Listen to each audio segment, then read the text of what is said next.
In this tutorial, I am going to show you how to stop sharing folders on Windows 11 computers. Right click on Start menu, click on Computer Management, expand Shared Folders, then click on Shares.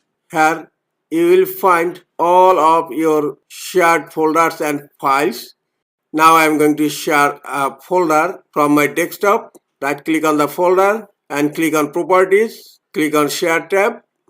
Then click on advanced sharing, click on share this folder, then click on permission, select full control permission, then click on apply, okay, click on apply, then okay, now click on close.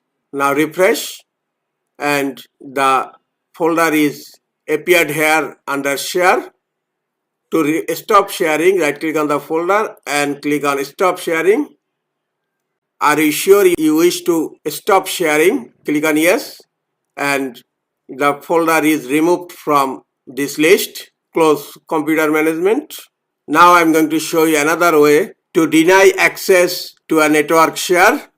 Right click on the folder, click on show more options and then go to give access to and then click on specific people. Select everyone and click on the drop down menu here and then click on remove. Everyone is removed from shared list. This is the easiest way to stop sharing folders on Windows 11 computer. That's it.